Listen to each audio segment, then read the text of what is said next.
இந்த ஃபெஸ்டிவல் சீசனுக்கு பிளாக் பஸ்டர் வண்ணங்களில்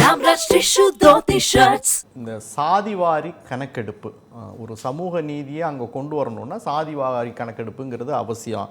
நாங்கள் அதை எங்கள் தேர்தல் வாக்குறுதியாக கொடுத்துருக்கோம், மக்கள் அதை நம்புகிறாங்க அப்படின்ற. அதெல்லாம் தாண்டி மகாராஷ்டிராவில் பார்த்தீங்கன்னா இந்த மராத்தா வாக்குகள் அப்படிங்கிறது இன்றைக்கு இருக்கக்கூடிய சூழலில் பாஜகவுக்கு ஒரு பெரிய சேலஞ்சாக போயிடுச்சு. ஏன்னா ஓபிசி வாக்குகளை பெறுவதற்காக மராத்தா வாக்குகளை இழக்கக்கூடிய ஒரு சூழலில் தான் பாஜக இருக்குது அப்படின்ற ஒரு விமர்சனத்தை காங்கிரஸ் முன் வச்சுட்ருக்கு. அதுக்கு ஒரு கவுண்டர் பிளே பண்ணுற மாதிரி நாங்கள் சாதிவாரி கணக்கெடுப்பை பண்ணுறோன்ற வாக்குறுதியும் கொடுத்துருக்காங்க. இது அவங்களுக்கு போகிறதுக்கு சாதகமாக போகிறதுக்கு வாய்ப்பு இருக்கு இல்லையா? இல்லை, அதாவது இப்போது காங்கிரஸினுடைய ப்ராமிசஸ் எதுவுமே மக்கள் சீரியஸாக எடுத்துக்க போகிறது ஏனென்றால் ஏற்கனவே அவர்கள் கர்நாடகாவில், தெலுங்கானா, இமாச்சல் பிரதேசத்தில் ஆட்சியில் இருக்காங்க. அங்கெல்லாம் ஆட்சிக்கு 3-4 ஆண்டுகள் ஆகிவிட்டது.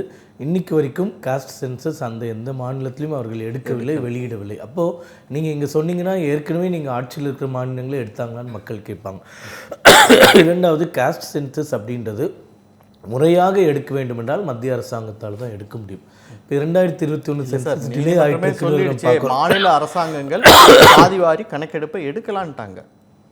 சென்சஸ் இல்லை, சென்சஸ் மாநில அரசாங்களால் எப்பயுமே எடுக்க முடியாது. பீகாரில் வெளியிட்டதும் சென்சஸ் கிடையாது. சென்சஸ் மத்திய அரசாங்கத்து டொமைனில் இருக்கிறது. ஒரு சோஷியோ எக்கனாமிக் ஸ்டேட்டஸ் எடுத்ததுக்காக ஒரு சர்வே தான் மாநில அரசாங்கங்கள் எடுக்க முடியும். அதை கூட காங்கிரஸ் அரசாங்கங்கள் எடுக்கவில்லை. நிச்சயமாக மத்திய அரசு இப்போ காஸ்ட் சென்சஸ் இப்போ எடுக்கும்போது அந்த விஷயங்களையும் கருத்தில் கொண்டு அதை வெளியிடுவாங்க அப்படின்றத நம்ம எதிர்பார்க்குறோம். அப்போது இதை மீண்டும் மீண்டும் அரசியல் ஆக்குறதுல எந்த பிரயோஜனமும் கிடையாது அப்படின்றது நம்மளுக்கு கருத்து. இரண்டாவது, நீங்கள் கேட்ட கேள்வி மராத்தா ஓட்டுகள். இப்போ மராத்தா ரிசர்வேஷன் அப்படின்றது அங்கே ரொம்ப ஆண்டுகளாக இருக்கக்கூடிய ஒரு மிகப்பெரிய டிமாண்ட். இப்போ ஃபட்னவிஸ் அவர்கள் முதல்வராக இருந்தபோது 2014 to 2019 காலகட்டத்தில் இந்த இடஒதுக்கீட்டை சட்டமன்றத்தில் அமல்படுத்தி சட்டமாக இயற்றி அமலுக்கே வந்துவிட்டது. அதை எதிர்த்து நீதிமன்றங்களில் போய் அந்த மராத்தா இடஒதுக்கீடை ரத்து செய்தார்கள்.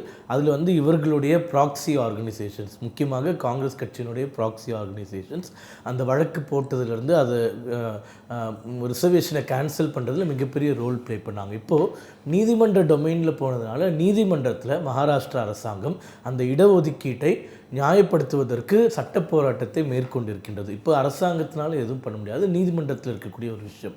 இப்போ இதை இவங்க அரசியல் ஆக்கினாங்கன்னா அங்கே இருக்கக்கூடிய மக்கள் புரிந்து கொள்வார்கள். ஏனென்றால் இவர்கள் கிட்டத்தட்ட 50 ஆண்டு காலம் ஆட்சியில் இருந்தும் மராத்தா மக்களுக்கு இடஒதுக்கீடு வழங்கவில்லை. முதல்ல ஃபட்னவிஸ் அவர்கள் தான் வழங்குகிறார். அதை நீதிமன்றத்தில் போய் தடுக்கிறாங்க. இப்போது இந்த கேமை கூட மக்கள் புரிஞ்சிக்க முடியாமல் இல்லை அப்படின்றது தான் எங்களுடைய கருத்து. இப்போது நீங்கள் சொன்ன அந்த பிற்படுத்தப்பட்டோர் வாக்குகள் அப்படின்றது பார்த்திங்கன்னா இந்தியா முழுக்க நரேந்திர மோடி அவர்கள் 2014 பிரதமர் ஆனதிலிருந்து அவரே ஒரு பிற்படுத்தப்பட்ட சமூகத்தை சேர்ந்தவர், ஓபிசி என்பதனால் இந்தியா முழுக்க அந்த சமூகத்தினுடைய வாக்கு எங்களுக்கு அபரிவிதமாக அதிகரித்து இருக்கின்றது.